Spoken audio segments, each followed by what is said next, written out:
ಸದ್ಯದ ರಾಜಕಾರಣ, ಲೋಕಸಭಾ ಎಲೆಕ್ಷನ್ ತಯಾರಿ ಇವೆಲ್ಲದಕ್ಕೂ ಮುಂಚೆ ಒಂದು ಸ್ಟೋರಿ ಇದೆ. ಬಿಜೆಪಿ ಭೀಷ್ಮನಿಗೆ ದೇಶದ ಅತ್ಯುನ್ನತ ಗೌರವ ಒಲಿದಿದೆ. ಲಾಲ್ ಕೃಷ್ಣ ಅಡ್ವಾಣಿಯವರಿಗೆ ಭಾರತ ರತ್ನ ಘೋಷಣೆಯಾಗಿದೆ. ಟ್ವೀಟ್ನಲ್ಲಿ ಸಂತಸ ಹಂಚಿಕೊಂಡ್ರು ಪ್ರಧಾನಿ ಮೋದಿ. ರಾಮ ಮಂದಿರ ಸಂಭ್ರಮದ ಹೊತ್ತಲ್ಲಿ ರಾಮ ಭಕ್ತನಿಗೆ ಗೌರವ. ಅಡ್ವಾಣಿಯವರ ಹೋರಾಟಕ್ಕೆ ಭಾರತ ರತ್ನದ ಗೌರವ. ರಾಮ ಮಂದಿರ ಉದ್ಘಾಟನೆ ಬೆನ್ನಲ್ಲೇ ಅತ್ಯುನ್ನತ ಗೌರವ ನೀಡಲಾಗಿದೆ. 96ರ ಹರಿಯದ ಅಡ್ವಾಣಿಗೆ 50ನೇ ಭಾರತ ರತ್ನ ಪುರಸ್ಕಾರ, ದೇಶದ ಸರ್ವೋಚ್ಚ ನಾಗರಿಕ ಸಮ್ಮಾನ ನೀಡಲಾಗಿದೆ. ಅಡ್ವಾಣಿಯವರನ್ನ ಭೇಟಿ ಮಾಡಿ ಮಾತಾಡಿದ್ದಾರೆ ಪ್ರಧಾನಿ ಮೋದಿ.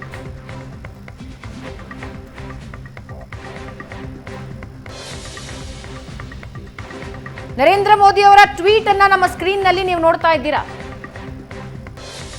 ಎಲ್.ಕೆ. ಅಡ್ವಾಣಿ ಅವರಿಗೆ ಭಾರತ ರತ್ನ ಪ್ರಶಸ್ತಿ ನೀಡಲಾಗುವುದು ಅನ್ನೋದನ್ನ ನಿಮ್ಮೊಂದಿಗೆ ಹಂಚಿಕೊಳ್ಳಲು ನನಗೆ ತುಂಬಾ ಸಂತೋಷವಾಗ್ತಾ ಇದೆ. ನಾನು ಅವರೊಂದಿಗೆ ಮಾತಾಡಿದ್ದು ಈ ಗೌರವವನ್ನ ನೀಡ್ತಾ ಇರೋ ಹಿನ್ನೆಲೆಯಲ್ಲಿ ಅವರನ್ನ ಅಭಿನಂದಿಸಿದ್ದೇನೆ. ಭಾರತದ ಅಭಿವೃದ್ಧಿಗೆ ಅವರ ಕೊಡುಗೆ ಅಪಾರ. ತಳಮಟ್ಟದಲ್ಲಿ ಕೆಲಸ ಮಾಡುವ ಮೂಲಕ ಪ್ರಾರಂಭವಾದ ಅವರ ಜೀವನ ಪಯಣ ಉಪಪ್ರಧಾನಿಯಾಗಿ ದೇಶಕ್ಕೆ ಸೇವೆ ಸಲ್ಲಿಸುವವರೆಗೆ ನಡೆದು ಬಂತು. ಅವರು ನಮ್ಮ ಗೃಹ ಸಚಿವರಾಗಿ, ಐಟಿ-ಬಿಟಿ ಸಚಿವರಾಗಿಯೂ ಸೇವೆ ಸಲ್ಲಿಸಿದ್ರು. ಅವರ ಸಂಸದೀಯ ನಡವಳಿಕೆಗಳು ಯಾವಾಗಲೂ ಆದರ್ಶಪ್ರಾಯ.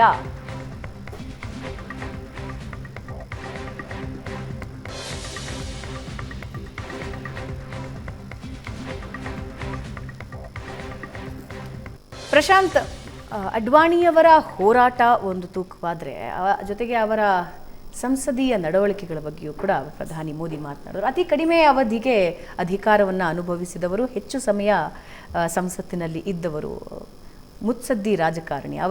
ಅವರ ಭಾಷಣಗಳು ಒಂದು ತೂಕ ಆದರೆ ವಾಜಪೇಯಿ ಅವರ ಭಾಷಣಗಳು ಮತ್ತೊಂದು ತೂಕವಾಗ್ತಿದ್ವು. ಅಡ್ವಾಣಿ ಅವರಿಗೆ ದೇಶದ ಅತ್ಯುನ್ನತ ಸನ್ಮಾನ.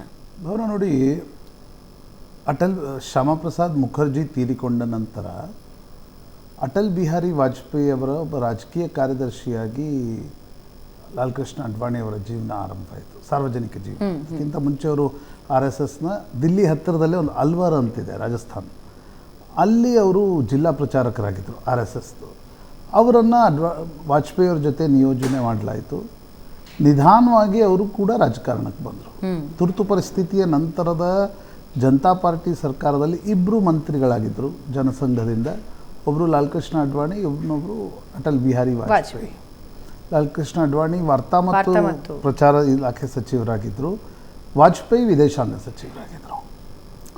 ನಂತರ ನೋಡಿ, ಅಂದರೆ 84ರಲ್ಲಿ 2 ಸೀಟ್ ಬಂತು BJP.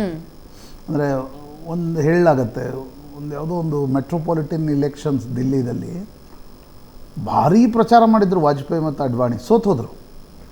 ನಂತರ ಕನಾಟ್ ಪ್ಲೇಸ್ನಲ್ಲಿ ಒಂದು ಟಾಕೀಸ್ ಇದೆ, ಅಲ್ಲಿ ಫಿರ್ ಸುಬಹ ಹೋಗಿ ಅಂತ ಒಂದು ಪಿಕ್ಚರ್ ನೋಡ್ಲಿಕ್ಕೆ ಹೋಗಿದ್ರು ರಾತ್ರಿ.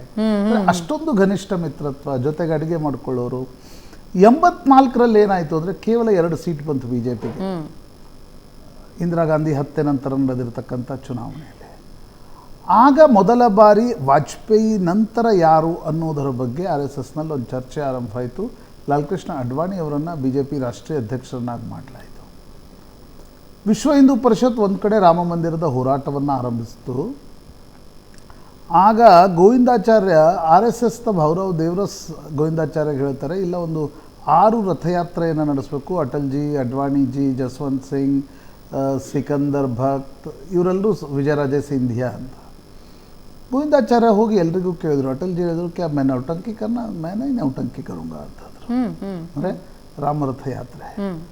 ಪಕ್ಷ ಹೇಳಿದ ಮಾತನ್ನು ಅಡ್ವಾಣಿ ಒಪ್ಕೊಂಡು ರಾಮರಥಯಾತ್ರೆಯನ್ನು ನಡೆಸಿದ್ರು. ನನಗನ್ಸುತ್ತೆ ಇವತ್ತಿನವರೆಗೆ ನಡೆದಿರ್ತಕ್ಕಂಥ ರಥಯಾತ್ರೆಗಳಲ್ಲಿ ಯಾವುದಾದ್ರೂ ಒಂದು ಯಾತ್ರೆ ದೇಶದ ರಾಜಕೀಯದ ಟ್ರಜೆಕ್ಟರಿಯನ್ನು, ದಿಕ್ಕನ್ನು ಬದಲಾಯಿಸಿದೆ ಅಂದರೆ ಅದು ರಾಮರಥಯಾತ್ರೆ. ನಾವು ಈಗಲೂ ಕೂಡ ರಾಮ ಮಂದಿರದ ಪ್ರತಿಷ್ಠಾಪನೆಯ ಸಂದರ್ಭದಲ್ಲಿ ನೋಡಿದ್ವಿ. ಆಗಿನ ಪರಿಸ್ಥಿತಿ ಏನಿತ್ತು, ಈಗ ಅದೊಂದು ಉತ್ಸವದ ರೀತಿಯಲ್ಲಿ ಮಾರ್ಪಡ್ತು.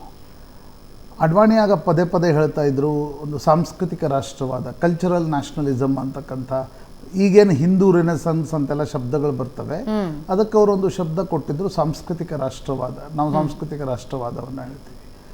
ಸೆಕ್ಯುಲರಿಸಮನ್ನು ಒಂದು ಸ್ಯೂಡೋ ಸೆಕ್ಯುಲರಿಸಮ್ ಅನ್ನುವ ಕಾಯಿನ್ ಮಾಡಿದ್ದೇ ಲಾಲ್ ಕೃಷ್ಣ ಅಡ್ವಾಣಿ ಅವರು. ಅದೇ ನೋಡಿ, ಅಡ್ವಾಣಿ ಯಾಕೆ ಅವ್ರಿಗೆ ಭಾರತ ರತ್ನ ಸಿಕ್ಕಿದ್ದು, ಎಲ್ಲ ಪಕ್ಷಗಳಲ್ಲಿ ಎಲ್ಲ ಸ್ಟ್ರೀಮಿನ ಐಡಿಯಾಲಜಿಕಲ್ ಜನರಲ್ಲೂ ಕೂಡ ಒಂದು ಯಾಕೆ ಸಂತಸದ ವಾತಾವರಣ ಇದೆ ಅಂದರೆ, ತಳಮಟ್ಟದಿಂದ ಪಕ್ಷವನ್ನು ಕಟ್ಟಿದವರು. ಇವತ್ತು ನೀವು ಬಿ ಜೆ ಪಿಯಲ್ಲಿ ಯಾರ್ಯಾರನ್ನ ಕಾಣ್ತಿರೋ ಅಂದರೆ ಉಮಾ ಭಾರತಿ, ಅನಂತ್ ಕುಮಾರ್, ಅರುಣ್ ಜೇಟ್ಲಿ, ಸುಷ್ಮಾ ಸ್ವರಾಜ್, ನರೇಂದ್ರ ಮೋದಿ, ಆಮೇಲೆ ಇಲ್ಲಿನ ಯಡಿಯೂರಪ್ಪನವ್ರು ಇರ್ಬೋದು, ಅಲ್ಲಿ ವಿಜಯರಾಜೇ ಸಿಂಧಿಯಾ ಇರ್ಬೋದು, ಅದು ವಸುಂಧರಾ ರಾಜೇ ಸಿಂಧಿಯಾ ಇರ್ಬೋದು, ಗೋಪಿನಾಥ್ ಮುಂದೆ, ಪ್ರಮೋದ್ ಮಹಾಜನ್, ಇವರೆಲ್ಲರನ್ನ ಒಂದು ಕಡೆ ಅಂದರೆ ಅವರ ಟ್ಯಾಲೆಂಟನ್ನು ಉಪಯೋಗಿಸ್ಕೊಂಡು ಅಥವಾ ಅವರ ಟ್ಯಾಲೆಂಟನ್ನು ಗುರುತಿಸಿ ಅವರನ್ನು ಒಂದು ನಾಯಕತ್ವದ ಜವಾಬ್ದಾರಿ ಕೊಟ್ಟವರು ಲಾಲ್ ಕೃಷ್ಣ ಅಡ್ವಾಣಿ. ಸಂಘಟನೆಯ ಜವಾಬ್ದಾರಿಯನ್ನು ವಹಿಸ್ತವ್ರು. ಆದರೆ ನೋಡಿ, ಅದು ಹೆಂಗೆ ವಿಪರ್ಯಾಸ ಇರ್ಬೋದೇನೋ, ರಾಮರಥಯಾತ್ರೆಯ ನಂತರ ಲಾಲ್ ಕೃಷ್ಣ ಅಡ್ವಾಣಿ ಅವರಿಗೆ ಕೋಮುವಾದಿ ಪಟ್ಟ ಬಂತು. ಪಿ ವಿ ನರಸಿಂಹರಾವ್ ಅವರು ಜೈನ್ ಹವಾಲಾ ಡೈರಿಯಲ್ಲಿ ಎಲ್ಲೋ ಒಂದು LK ಅಂತ ಇನಿಷಿಯಲ್ ಬಂದಿದ್ದಕ್ಕೆ ಅಡ್ವಾಣಿ ರಾಜೀನಾಮೆ ಕೊಟ್ಟು 96ರ ಚುನಾವಣೆ ನಿಲ್ಲಿಲ್ಲ. 95ರಲ್ಲಿ ಮುಂಬಯಿಯ ಅಧಿವೇಶನ ಏನು ಬಿ ಜೆ ಪಿಯಲ್ಲಿತ್ತು, ಅವರು RSS ಅನ್ನು ಕೇಳಲಿಲ್ಲ, BJP ನಾಯಕರನ್ನು ಕೇಳಲಿಲ್ಲ, ಎದ್ದು ನಿಂತರು. 96ನ ಚುನಾವಣೆಯಲ್ಲಿ ಅಟಲ್ ಬಿಹಾರಿ ವಾಜಪೇಯಿ ಈ ದೇಶದ BJPಯ ಕಡೆಯಿಂದ ಪ್ರಧಾನಮಂತ್ರಿ ಅಭ್ಯರ್ಥಿ ಅಂತ ಘೋಷಿಸಿದ್ರು. ಸ್ವತಃ ಅಟಲ್ ಬಿಹಾರಿ ವಾಜಪೇಯಿ ಚಕಿತರಾದರು. ಅಂದರೆ ಲಾಲ್ ಕೃಷ್ಣ ಅಡ್ವಾಣಿ ನೋಡಿ, ಇವತ್ತಿನ ಕಾಲದಲ್ಲಿ ಅಂಥ ರಾಜಕಾರಣಿಗಳೆಲ್ಲೂ ಸಿಗಲ್ಲ ನಿಮಗೆ. ಲಾಲ್ ಕೃಷ್ಣ ಅಡ್ವಾಣಿ ನನಗಿಂತ ವಾಜಪೇಯಿ ಅವರು ಸೀನಿಯರ್, ಮೊದಲು ಪ್ರಧಾನಿ ಆದರೆ ಅವರು ಪ್ರಧಾನಿಯಾಗಬೇಕು ಅಂತಕ್ಕಂಥ ಒಂದು ಔದಾರ್ಯದಿಂದ ಆ ಒಂದು ಘೋಷಣೆಯನ್ನು ಮಾಡಿದರು. ಅವ್ರಿಗೆ ಈ ಭೀಷ್ಮ ಅಂತ ಕರೆಯೋದು ಕೆಲವೊಬ್ಬರಿಗೆ ಇಷ್ಟ ಆಗಲ್ಲ, ಆದರೆ ದಟ್ ಈಸ್ ಆ್ಯಪ್ಟ್. ಯಾಕೆ ಭೀಷ್ಮನನ್ನು ನೆನೆಸ್ಕೊಳ್ಳಾಗುತ್ತೆ? ಕುರುವಂಶಕ್ಕಾಗಿ ತನ್ನ ಸರ್ವಸ್ವವನ್ನು ಆತ ತ್ಯಾಗ ಮಾಡಿದ, ಆದರೆ ರಾಜನ ಸಿಂಹಾಸನದಲ್ಲಿ ಕೂರಲಿಲ್ಲ. ಲಾಲ್ ಕೃಷ್ಣ ಅಡ್ವಾಣಿಯವರು ಕೂಡ BJPಯ ಮತ್ತು ಜನಸಂಘದ ದೃಷ್ಟಿಯಿಂದ ನೋಡಿದಾಗ ಅವರು ಸರ್ವಸ್ವವನ್ನು ಧಾರೆ ಎರೆದರು. ರಾಮರಥಯಾತ್ರೆ ಮಾಡೋದು ಸೋಮನಾಥದಿಂದ ಅಯೋಧ್ಯೆವರೆಗೆ ಸುಲಭ ಆಗಿರಲಿಲ್ಲ. ಅವರು ಎಷ್ಟೊಂದು ಯಾತ್ರೆ ಮಾಡಿದ್ರು. ನಂತರ ನನಗೊಂದು ಯಾತ್ರೆ ಇಲ್ಲ ಅವ್ರ ಜೊತೆ ಬಸ್ನಲ್ಲಿ ಹೋಗೋ ಅವಕಾಶ ಸಿಕ್ಕಿತ್ತು. ಡೆಹ್ರಾಡೂನ್ ಟು ಉತ್ತರ ಪ್ರದೇಶದ ಯಾವುದೋ ಒಂದು ಊರು, ಸುಮಾರು 3 ಗಂಟೆಗಳ ಕಾಲ ನಾನು ಅವ್ರ ಜೊತೆ, ಅವರ ಕೊನೆಯ ಯಾತ್ರೆ 2011ರಲ್ಲಿ ಏನು ನಡೀತೋ ಆ ಯಾತ್ರೆಯಲ್ಲಿ ನಾನು ಭಾಗವಹಿಸಿದ್ದೆ. ನಾನು ತುಂಬ ಉತ್ಸುಕರಾಗಿ ಅವ್ರಿಗೆ ಕೇಳಿದೆ. ನೋಡಿ, ನಾನಂತರೂ ಸ್ಥೂಲಕಾಯದವನು, ನನಗೆ ಅನೇಕ ಬಾರಿ ನಿಮ್ಮನ್ನು ನೋಡಿ ಆಶ್ಚರ್ಯನೂ ಆಗತ್ತೆ, ಹೀಗೂ ಇರ್ಬೋದಾ ಅಂತ ವಿಚಿತ್ರನೂ ಆಗತ್ತೆ. ನೀವು 80ರ ವಯಸ್ಸಿನಲ್ಲಿ ಯಾತ್ರೆಯನ್ನು ನಡೆಸ್ತಾ ಇದ್ದೀರಿ, what is the secret of your health ಅಂತ. ಅವರು ನಕ್ಕರು, ಅದರ ಒಂದೇ ಉತ್ತರವನ್ನು ಕೊಟ್ಟರು. ಕಡಿಮೆ, ಅವರು ಒಂದೇ ಚಪಾತಿ ತಿಂತಾಯಿದ್ರು. ಮಧ್ಯಾಹ್ನ 1 ಚಪಾತಿ, ರಾತ್ರಿ 1 ಚಪಾತಿ, ಬೆಳಗ್ಗೆ 2 ಬ್ರೆಡ್ ಟೋಸ್ಟ್. ಅಂದರೆ ಈ RSSನ ಹಳೆಯ ಕಾಲದವರೆಲ್ಲ ಭಾರಿ ಫಿಸಿಕಲ್ ಫಿಟ್ನೆಸ್ಸನ್ನು ಅದಕ್ಕೆ ತದ್ವಿರುದ್ಧವಾಗಿ ವಾಜಪೇಯಿ ಇದ್ದರು. ವಾಜಪೇಯಿ ಅವರಿಗೆ ತಿನ್ನೋದು ಇಷ್ಟ, ವಾಜಪೇಯಿ ಅವರಿಗೆ ಸಿಹಿ ಇಷ್ಟ. ಆದರೆ ಅಡ್ವಾಣಿ ಅವರು ಅದನ್ನೆಲ್ಲ, ನಿನ್ನೆ ತೇಜಸ್ವಿನಿ ಅನಂತಕುಮಾರ್ ಎಲ್ಲೋ ಒಂದು ಇಂಟರ್ವ್ಯೂದಲ್ಲಿ ಹೇಳ್ತಾರೆ, ಅನಂತಕುಮಾರ್ ಹೇಳ್ತಾ ಇದ್ರಂತೆ, ರಥಯಾತ್ರೆಯ ಸಂದರ್ಭದಲ್ಲಿ ಅವರು ನೀರು ಕೂಡ ಕುಡಿತಾ ಇರಲಿಲ್ಲ. ಯಾಕಂದರೆ ಎಲ್ಲಿ ಮಧ್ಯೆ ವಾಶ್ರೂಮ್ಗೆ ಹೋಗ್ಬೇಕಾಗತ್ತೆ, ಜನ ಕಾಯ್ತಾ ಇರ್ತಾರೆ ಅನ್ನುವ ಕಾರಣಕ್ಕೋಸ್ಕರ. ಅಂದರೆ ಆ ರೀತಿಯ ಸಂದರ್ಭದಲ್ಲಿ ಪಾರ್ಟಿ ಕಟ್ಟಿದವರು. ನೋಡಿ, 2005ರಲ್ಲಿ ಅವರು ಒಂದು ಪೊಲಿಟಿಕಲ್ ಮಿಸ್ಟೇಕ್ ಅಡ್ವಾಣಿಯವ್ರ ಕಡೆಯಿಂದ ಆಗಿದ್ದು. ಅವ್ರಿಗೆ ಯಾರೋ ಸಲಹೆ ಕೊಟ್ಟರು, ಪಾಕಿಸ್ತಾನಕ್ಕೆ ಹೋದಾಗ ಜಿನ್ನಾ ಸಮಾಧಿಗೆ ಭೇಟಿ ಕೊಡಿ, ಅಂದರೆ ಬರೀ ಹಿಂದುತ್ವದ ಒಂದು ಏನು ಮುಖ ಇದೆ ಅದನ್ನು ಸ್ವಲ್ಪ ಕಡಿಮೆ ಮಾಡಬೇಕು ಅನ್ನುವ ಕಾರಣಕ್ಕೋಸ್ಕರ ಜಿನ್ನಾ ಸಮಾಧಿಗೆ ಹೋದರು. ಜಿನ್ನಾ ಸಮಾಧಿಗೆ ಹೋದ್ಮೇಲೆ ಭಾರತದಲ್ಲಿ ಅವರ ಮೇಲೆ ಅವ್ರದೇ ಪಕ್ಷದ ಕಾರ್ಯಕರ್ತರು, ನಾಯಕರಲ್ಲಿ ಸಿಟ್ಟು ಬಂತು. ಅವರು ದಿಲ್ಲಿಗೆ ಬಂದು ಇಳಿತಾರೆ. ಆಗ BJPಯ ರಾಷ್ಟ್ರೀಯ ಸಂಘಟನಾ ಕಾರ್ಯದರ್ಶಿ ಸಂಜಯ್ ಜೋಶಿ ಇರ್ತಾರೆ. ಸಂಜಯ್ ಜೋಶಿ ಟಾರ್ಮ್ಯಾಕ್ವರೆಗೆ ಹೋಗಿ ಹೇಳ್ತಾರೆ, ನೀವು ಮಾಡಿದ ತಪ್ಪು, ಯಾವುದೇ ಕಾರಣಕ್ಕೂ ಪಾರ್ಟಿ ನೀವು ಮಾಡಿದ್ದನ್ನು ಒಪ್ಪಲ್ಲ ಅಂತ. ಅವರು ರಾಜೀನಾಮೆಯನ್ನು ಪಡೀಲಾಗತ್ತೆ. ನಂತರ 2009ರಲ್ಲಿ ಅವರು ಪ್ರಧಾನಮಂತ್ರಿ ಅಭ್ಯರ್ಥಿ ಆದರೂ ಕೂಡ ಆ ಟ್ರ್ಯಾಕ್ಷನ್ ಸಿಗಲ್ಲ. ಅಂದರೆ ಎರಡೂ ಎಕ್ಸ್ಟ್ರೀಮ್ಗಳನ್ನು ನೋಡಿರ್ತಕ್ಕಂಥವ್ರು ಲಾಲ್ ಕೃಷ್ಣ ಅಡ್ವಾಣಿ. ಆದರೆ ಒಂದು ನೋಡಿ, ಭಾರತದ ರಾಜಕಾರಣದಲ್ಲಿ ಈಗಿನ ಮೋದಿ ಅಮಿತ್ ಶಾ ಜೋಡಿ ಬಿಡಿ, ಅದಕ್ಕಿಂತ ಮುಂಚೆಯ ಯಾವುದೇ ಜೋಡಿ ರಾಜಕಾರಣದಲ್ಲಿ ಟಿಕಾಯಿಸಿಲ್ಲ. ಜಗಳ, ಈಗ ನೀವೇ ಇಲ್ಲೇ ಕರ್ನಾಟಕದಲ್ಲೇ ನೋಡ್ತಿರಲ್ಲ, ಸಿದ್ದರಾಮಯ್ಯ DK ಜಗಳ, ಅನಂತಕುಮಾರ್ ಯಡಿಯೂರಪ್ಪ ಜಗಳ. ನನ್ನ ಪ್ರಶ್ನೆ ಅದೇ ಆಗಿತ್ತು ಪ್ರಶಾಂತ್, ಯಾವತ್ತಿಗೂ ಅಲ್ಲಿ ವಾಜಪೇಯಿ ಮತ್ತು ಅಡ್ವಾಣಿ ನಡುವೆ ಆ ಅಧಿಕಾರಕ್ಕೋಸ್ಕರ ಒಂಚೂರು ತೂತು ಮೈಮೆ ಆಗಿಲ್ಲ ನೋಡಿ. ಅವ್ರ ಮಧ್ಯೆ ಬೇಸರ ಇರಲಿಲ್ವಾ? ನಿಶ್ಚಿತವಾಗಿ ಬೇಸರ ಇತ್ತು. ಒಬ್ಬರ ಮಧ್ಯೆ ಒಬ್ಬರು ಪ್ರತಿಸ್ಪರ್ಧಿ ಇತ್ತು. ಆದರೆ ಅವರಿಬ್ಬರು ಒಟ್ಟಿಗೆ ಕುಳಿತರೆ ಆ ಸಮಸ್ಯೆಗಳು ಬಗೆಹರಿದೇ ಇರ್ತಿರ್ಲಿಲ್ಲ. ಮತ್ತು ಇಬ್ರಿಗೂ ಇತ್ತೀಚೆಗೆ ಒಂದು ಜುಗಲ್ಬಂದಿ ಅಂತ ಒಂದು ಒಳ್ಳೆ ಪುಸ್ತಕ ಇಡೀ BJPಯ ಇತಿಹಾಸದ ಬಗ್ಗೆ ವಿನಯ್ ಸೀತಾಪತಿ ಅನ್ನೋರು ಬರೆದಿದ್ದಾರೆ. ಅದರಲ್ಲಿ ಅವರು ಕೆಲವು ವಿಷಯಗಳನ್ನು ವ್ಯಾಖ್ಯಾನಿಸ್ತಾರೆ. ಯಾವಾಗ ಜಗಳ ತಾರಕಕ್ಕೆ ಇರ್ತಾ ಇತ್ತು, ಲಾಲ್ ಕೃಷ್ಣ ಅಡ್ವಾಣಿ ಅವರಿಗೆ ಸಂಘದ ಶಾಖೆಯಲ್ಲಿ ಮುಸಲ್ಮಾನರ ಆಕ್ರಮಣದ ಸಂದರ್ಭದಲ್ಲಿ ಹಿಂದೂ ರಾಜರು ನಡೆದುಕೊಂಡ ರೀತಿಯ ಬಗ್ಗೆ ಅವರದನ್ನು ಮನನ ಮಾಡ್ಕೊಳ್ತಾ ಇದ್ರು. ಹಾಗಾಗಿ ನಾವು ಜಗಳ ಆಡಬಾರದು ಅನ್ನುವ ಪ್ರಜ್ಞೆಯಿಂದ ವಾಜಪೇಯಿ ಮತ್ತು ಅಡ್ವಾಣಿ ಇಬ್ಬರು ಕೆಲಸ ಮಾಡ್ತಾಯಿದ್ರು. ಭಾರತದ ರಾಜಕಾರಣದಲ್ಲಿ ಆ ರೀತಿಯ ಜೋಡಿಗಳಿಲ್ಲ. ಎಷ್ಟು ರಾಜಕಾರಣದಲ್ಲಿ ಮಿತ್ರರಿದ್ದವರು ಶತ್ರುಗಳಾಗಿದ್ದಾರೆ, ಯಾವ ಪ್ರಮಾಣದಲ್ಲಿ ಗಂಡ ಹೆಂಡತಿ ನಡುವೆ ರಾಜಕಾರಣದಲ್ಲಿ ಎಷ್ಟೊಂದು ಜಗಳಗಳಾಗಿವೆ, ಅಣ್ಣ ತಮ್ಮ ಒಡೆದು ಹಂಚಿ ಹೋಗಿದ್ದಾರೆ. ಆದರೆ ವಾಜಪೇಯಿ ಮತ್ತು ಅಡ್ವಾಣಿ ಒಂದು ಜೋಡಿಯಾಗಿ ಕೆಲಸ ಮಾಡಿದರು. ಈಗ ಮೋದಿ ಅಮಿತ್ ಶಾ ಅವ್ರದ್ದು ಇದೆ, ಆದರೆ Modi is a supreme leader, next in command is Amit Shah. ಇವ್ರದ್ದಿಬ್ರದ್ದು ಹಾಗಲ್ಲ. ಇಬ್ಬರು ಒಂದು ರೀತಿ ಹೆಚ್ಚು ಕಡಿಮೆ ಒಂದೇ ಧಾಟಿಯವರು. ಆಮೇಲೆ ಇಬ್ಬರು ಹೆಚ್ಚು ಕಡಿಮೆ ಒಂದು ಫ್ರೆಂಡ್ಶಿಪ್ಪನ್ನು ಮೇಂಟೈನ್ ಮಾಡ್ಕೊಂಡು ಚುನಾವಣೆಗಳಲ್ಲಿ ಇಡೀ ರಾಜಕಾರಣವನ್ನು ಮಾಡಿರ್ತಕ್ಕಂಥವ್ರು. ಇಬ್ಬರ ಮಧ್ಯೆ ಅಷ್ಟೇ ಕಾರ್ಡಿಯಲ್ ರಿಲೇಷನ್ಶಿಪ್ ಇತ್ತು. ನಿಮ್ಗೆ ನೆನಪಿದ್ರೆ ಜಿನ್ನಾ ಪ್ರಕರಣದ ನಂತರ ಅಟಲ್ ಬಿಹಾರಿ ವಾಜಪೇಯಿ ಶಿಮ್ಲಾದಲ್ಲಿದ್ದರು ಪ್ರವಾಸದಲ್ಲಿ. ಇದೇ ಹೇಳಿಕೆಯನ್ನು ಅಡ್ವಾಣಿ ನೀಡಿರ್ತಕ್ಕಂಥ ಹೇಳಿಕೆಯನ್ನೇ ಅಟಲ್ಜಿ ರಿಪೀಟ್ ಮಾಡಿ ಅಡ್ವಾಣಿಯವರ ಬೆಂಬಲಕ್ಕೆ ನಿಂತು. ಅಂದರೆ ಅವರ ಮಧ್ಯೆ ಬೇಸರಗಳಿದ್ವು, ಅವರ ಮಧ್ಯೆ ಒಂದು ರೀತಿಯಾಗಿರ್ತಕ್ಕಂಥ ನಡುವೆ ನಡೀತಾ ಇತ್ತು. ಈಗ ಫಾರ್ ಎಕ್ಸಾಂಪಲ್ ಬ್ರಿಜೇಶ್ ಮಿಶ್ರಾ ಅಟಲ್ ಬಿಹಾರಿ ವಾಜಪೇಯಿ ಅವರ ಪ್ರಿನ್ಸಿಪಲ್ ಸೆಕ್ರೆಟರಿ ಆಗಿದ್ದು ಅಡ್ವಾಣಿ ಅವ್ರಿಗೆ ಇಷ್ಟ ಇರಲಿಲ್ಲ. ಅಡ್ವಾಣಿ ಸ್ವಲ್ಪ ಸಂಘನಿಷ್ಠ ಕಟ್ಟ ಕಾರ್ಯಕರ್ತರ ರೀತಿ ಇದ್ದರು. ವಾಜಪೇಯಿ ಸ್ವಲ್ಪ ಅದರ ಮೂಸೆಯ ಆಚೆಗೆ ಬಂದು ಕೆಲಸವನ್ನು ಮಾಡ್ತಾಯಿದ್ರು. ಹಾಗಾಗಿ ನನಗನ್ಸುತ್ತೆ ಒಬ್ಬ ರಾಜಕೀಯ ವರದಿಗಾರನಾಗಿ ಭಾರತ ರತ್ನವನ್ನು ಕೊಟ್ಟಿರ್ತಕ್ಕಂಥ ಒಂದು ಶ್ರೇಷ್ಠ ವ್ಯಕ್ತಿತ್ವ ಮತ್ತು ಶ್ರೇಷ್ಠ ರಾಜಕೀಯ ಜೀವನ.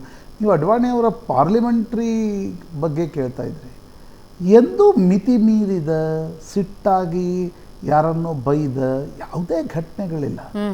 ಅಡ್ವಾಣಿ ಅಂದರೆ ಶಾಲೀನತೆ, ಅಡ್ವಾಣಿ ಅಂದರೆ ಒಂದು ರೀತಿಯಾಗಿರ್ತಕ್ಕಂಥ ಮಾಗಿದ ವ್ಯಕ್ತಿತ್ವಕ್ಕೆ ಇನ್ನೊಂದು ಹೆಸರು ಲಾಲ್ ಕೃಷ್ಣ ಅಡ್ವಾಣಿ. ಹೋಲಿಕೆ ಮಾಡಿದ್ರೆ ವಾಜಪೇಯಿ ಮತ್ತು ಅಡ್ವಾಣಿ ಅವರು ನೋಡಿ, ಅಟಲ್ ಬಿಹಾರಿ ವಾಜಪೇಯಿ ಅವ್ರದ್ದೊಂದು ಸ್ವಭಾವ ಬೇರೆ. ಅಟಲ್ ಬಿಹಾರಿ ವಾಜಪೇಯಿ ಆಮೇಲೆ ನೋಡಿ, ಅಡ್ವಾಣಿಯವ್ರಿಗೆ ಈ ಒಂದು ಅವರು ರಾಮರಥಯಾತ್ರೆಗೆ ಹೊರಗೆ ಬೀಳುವವರೆಗೆ ಅವ್ರಿಗೆ ಹಿಂದಿ ಭಾಷಣದ ಬಗ್ಗೆ ಭಾಳ ಸಂಕೋಚ ಸ್ವಭಾವದವರು. ಅವರು ಸೆಂಟ್ ಪ್ಯಾಟ್ರಿಕ್, ಕರಾಚಿಯಲ್ಲಿ ಸೆಂಟ್ ಪ್ಯಾಟ್ರಿಕ್ ಸ್ಕೂಲಲ್ಲಿ ಕಲಿತವರು. ಅತ್ಯಂತ ಶ್ರೀಮಂತ ಕುಟುಂಬ, ಸಿಂಧಿ ಕುಟುಂಬದವರು. ಅವರು ಇಲ್ಲಿ ಬಂದಾಗ ಅವ್ರ ತಂದೆ ಬಳಿ ಏನೂ ಇರಲಿಲ್ಲ, ಅಲ್ಲಿಂದ ವಲಸೆ ಬಂದಿದ್ದರು. ಆ ರೀತಿಯ ಒಂದು ಹಿನ್ನೆಲೆಯಿಂದ ಬಂದಿರತಕ್ಕಂಥ ಲಾಲ್ ಕೃಷ್ಣ ಅಡ್ವಾಣಿ ಎಷ್ಟು ಶುದ್ಧ ಸಂಸ್ಕೃತ ಇದ್ರ ಹಿಂದಿಯನ್ನು ಕೆಲವೊಬ್ಬರು ಉರ್ದು ಮಿಶ್ರಿತ ಮಾತಾಡ್ತಾರೆ, ಕೆಲವೊಬ್ಬರು ಸಂಸ್ಕೃತ ಮಿಶ್ರಿತ ಹಿಂದಿಯನ್ನು ಮಾತಾಡ್ತಾರೆ. ಬಟ್ ಅದ್ಭುತ ವಾಗ್ಮಿಯಾಗಿ ಬೆಳೆದರು, ಸಂಸದೀಯ ಪಟುವಾಗಿ ಅವರ ಮಾತುಗಳು, ಅವರ ಭಾಷಣಗಳು ಇಂದಿಗೂ ಕೂಡ ಯೂಟ್ಯೂಬ್ನಲ್ಲಿ ಜನ ಅಟಲ್ ಬಿಹಾರಿ ವಾಜಪೇಯಿ ಮತ್ತು ಲಾಲ್ ಕೃಷ್ಣ ಅಡ್ವಾಣಿಯವರ ಭಾಷಣಗಳನ್ನು ಕೇಳ್ತಾರೆ. ಸಂಘಟನೆಯನ್ನು ಬೆಳೆಸಿದರು. That is very important. ನಾವು ಅಟಲ್ ಬಿಹಾರಿ ಅಂದರೆ ನೀವು ಒಂದು ಹೋಲಿಕೆಯನ್ನು ಮಾಡೋದಾದರೆ ಅಟಲ್ ಬಿಹಾರಿ ವಾಜಪೇಯಿ ಒಬ್ಬ ಶ್ರೇಷ್ಠ ವಾಗ್ಮಿ, ಶ್ರೇಷ್ಠ ಸಂಸದೀಯ ಪಟು, ಶ್ರೇಷ್ಠ ಹ್ಯೂಮನ್ ಬೀಯಿಂಗ್ ಎಲ್ಲವೂ ಹೌದು. ಆದರೆ ಅದ್ಭುತ ತಳಮಟ್ಟದಲ್ಲಿ ಸಂಘಟನೆ ಕಟ್ಟುವ ಸಾಮರ್ಥ್ಯ ಅಟಲ್ ಬಿಹಾರಿ ವಾಜಪೇಯಿ ಅವರು ಎಂದೂ ತೋರಿಸಲಿಲ್ಲ. ಅವ್ರು ಹೆಂಗಂದರೆ 52ರಲ್ಲಿ ದೀನ್ ದಯಾಳ್ ಉಪಾಧ್ಯಾಯರು ಪಾರ್ಟಿ ಕಾರ್ಯಾಲಯದ ಹೊರಗಡೆ ಕೂತಿರ್ತಾರೆ. ಬಂದವ್ರಿಗೆಲ್ಲ ಅಟಲ್ಜಿ ಪರ್ಚಾ ಭರೆಂಗೆ, ಅಟಲ್ಜಿ 3 ಕಡೆ ಪರ್ಚಾ ಹಾಕ್ತಾರೆ ಅವರು ಅರ್ಜಿ. 1957ರ ಚುನಾವಣೆಯಲ್ಲಿ ಬಲರಾಮ್ಪುರದಿಂದ ಕೊನೆಗೆ ಗೆದ್ದು ಬರ್ತಾರಲ್ವಾ. ಆದರೆ ದೀನ್ ದಯಾಳರು ಹೋಗಿ ಅಲ್ಲಿ ಪ್ರಚಾರವನ್ನು ನಡೆಸಿ ಚುನಾವಣಾ ಕೆಲಸಗಳನ್ನು ಮಾಡ್ತಾ ಇರ್ತಾರೆ. ಅಟಲ್ಜಿ ಆ ರೀತಿ ಒಂದು ಈಸ್ ಎ ಬಾರ್ನ್ ಪಾರ್ಲಿಮೆಂಟೇರಿಯನ್ ಅಂತ ನೀವು ಕರಿಬೋದು. ಆದರೆ ಅಡ್ವಾಣಿ ಹಾಗಲ್ಲ. ಅಡ್ವಾಣಿ ಕಷ್ಟಪಟ್ಟು ಸಂಘಟನೆಯನ್ನು ಕಟ್ಟಿ ಟ್ಯಾಲೆಂಟ್. ನೀವು ನೋಡಿ, ಇವತ್ತು ಯಾಕೆ BJP ಕಾಂಗ್ರೆಸ್ಗೊಂದು ಪರ್ಯಾಯ ಶಕ್ತಿಯಾಗಿ ನಿಂತಿದೆ? ಸೋಷಿಯಲಿಸ್ಟ್ಗಳಿಗೆ ಸಾಧ್ಯ ಆಗಲಿಲ್ಲ, ಕಮ್ಯುನಿಸ್ಟಿಗೆ ಸಾಧ್ಯ ಆಗಲಿಲ್ಲ, ಕಾಂಗ್ರೆಸ್ನಿಂದ ಹೊರಗಡೆ ಬಂದ ಸಿಂಡಿಕೇಟ್ಗೂ ಸಾಧ್ಯ ಆಗಲಿಲ್ಲ. ರೈಟ್. ಯಾಕೆ ಬಿ ಜೆ ಪಿಗೆ ಸಾಧ್ಯ ಆಯಿತು ಅಂತಂದರೆ ನನಗನ್ಸುತ್ತೆ ಒಂದು ಈಗಿನ ಮೋದಿ ಉಚ್ಚಾಯ ಒಂದು ಕಡೆ, ವಾಜಪೇಯಿ ಮತ್ತು ಲಾಲ್ ಕೃಷ್ಣ ಅಡ್ವಾಣಿಯವರ ವ್ಯಕ್ತಿತ್ವ, ರಾಜಕೀಯ ಮುತ್ಸದ್ದಿತನ ಆ್ಯಂಡ್ ಕ್ರೆಡಿಬಿಲಿಟಿ. ಇವತ್ತಿಗೂ ನನಗೆ ಹೇಳಿ ಅಡ್ವಾಣಿ ಮತ್ತು ವಾಜಪೇಯಿ ಏನು ರಿಪ್ರೆಸೆಂಟ್ ಮಾಡ್ತಾರೆ? That's political credibility. ಅವ್ರಿಗೆ ಇರ್ತಕ್ಕಂಥ ಒಂದು ವಿಶ್ವಾಸಾರ್ಹತೆ, ಸ್ವೀಕಾರಾರ್ಹತೆ ಏನಿತ್ತು ಸಮಾಜದಲ್ಲಿ, ಅದು ಬಿ ಜೆ ಪಿಯ ಫಾರ್ಚೂನನ್ನೇ ಬದಲಾಯಿಸಿದೆ. ಹಿಂದೆ ಸಂಘ ಇತ್ತು, RSS ಅದಕ್ಕೆ ಕಾರಣ ಒಂದು ಭಾಗ. ಆದರೆ ಅಡ್ವಾಣಿ ಮತ್ತು ವಾಜಪೇಯಿ ಅವರ ವ್ಯಕ್ತಿತ್ವ ಏನಿತ್ತು, ಆ ವ್ಯಕ್ತಿತ್ವಕ್ಕೆ ಭಾರತ ರತ್ನ ಸಂದಿರ್ತಕ್ಕಂಥದ್ದು. ವಾಜಪೇಯಿ ಅವರಿಗೆ ಕೂಡ ಭಾರತ ರತ್ನ ಸಂತು. ಈಗ ಲಾಲ್ ಕೃಷ್ಣ ಅಡ್ವಾಣಿಯವರ ಜೀವಿತಾವಧಿಯಲ್ಲಿ ಆ ಭಾರತ, ಯಾಕಂದರೆ ಅನೇಕ ಬಾರಿ ಭಾರತ ರತ್ನಗಳಿಗೆ ಮದನ್ ಮೋಹನ್ ಮಾಲ್ವೀಯ, ಕರ್ಪೂರಿ ಠಾಕೂರ್ ಅವರಿಗೆ ಎಷ್ಟೋ ವರ್ಷಗಳ ನಂತರ ಸಿಗುತ್ತೆ. ಆದರೆ ಒಬ್ಬ ವ್ಯಕ್ತಿಯ ಜೀವಿತಾವಧಿಯಲ್ಲೇ ಪ್ರಣಬ್ ಮುಖರ್ಜಿ ಮತ್ತು ಲಾಲ್ ಕೃಷ್ಣ ಅಡ್ವಾಣಿ ಇಬ್ಬರು ಭಾರತದ ಅತ್ಯುನ್ನತ ಪ್ರಧಾನಮಂತ್ರಿ ಆಗಬಹುದಾಗಿರ್ತಕ್ಕಂಥ ವ್ಯಕ್ತಿಗಳು. ಅವರಿಬ್ಬರು ಪ್ರಧಾನಮಂತ್ರಿ ಆಗಲಿ. ಒಂದು ಚಿಕ್ಕ ಬ್ರೇಕ್ ತಗೋಣ ವೀಕ್ಷಕರೇ. ಬ್ರೇಕ್ನ ನಂತರ ಮತ್ತಷ್ಟು ಸುದ್ದಿ.